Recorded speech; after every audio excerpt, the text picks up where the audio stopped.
protesters on Benin-Ugbawa Lagos Road, armed with placards and green leaves, marched on the expressway. The protesters made a stopover at filling stations, dispensing petrol, and called on the attendants to join in the protest.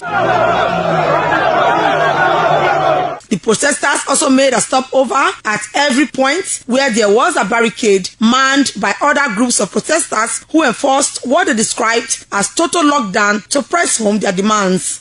Some protesters said they decided to take their destiny in their own hands to call for good governance, better living conditions, and employment opportunities. The cost of living in Nigeria is so high. The common man on the street can no longer feed again.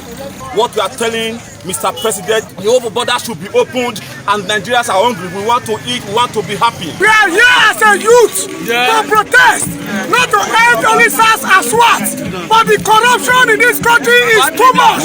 SARS hunger is even killing us. Yes. So we want the cost of food to reduce. I, as a person, I graduated from the Benin, I read English language, first degree, second degree, international relations.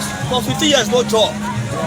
And you are driving bus. I want to say categorically that this is not issue of NSAS. It's a reaction to a systemic failure. We want Nigerian police to be reformed. Secondly, we want Nigerian structures to be reformed. We are not happy. We are not happy. Electricity tariff must reduce. Food charges must reduce. Phone price must reduce. The government of today has increased fuel pump to more than 2 times this year. If you look at our youth, there's no job for any youth, which is not like that before.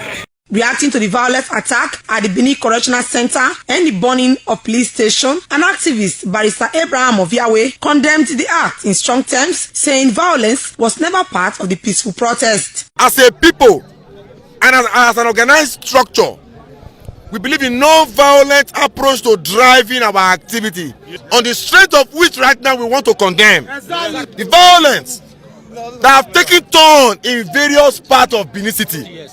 The protest is not to cause pain on fellow Nigerians, either by robbing them or either by even raping them or maiming them. Some members of the Nigerian Medical Association were also on the ground to render medical services in case of eventuality.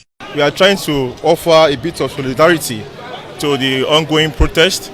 We have seen that in the couple of days, quite a number of casualties have been trooped into UBTH, and we feel that our presence on ground can also be able to assist these people. Outside barricading major roads in Benin City, particularly the ever-busy Benin-Ugbawa Expressway, the protesters, like you can see, have now taken to the streets to press on their demands.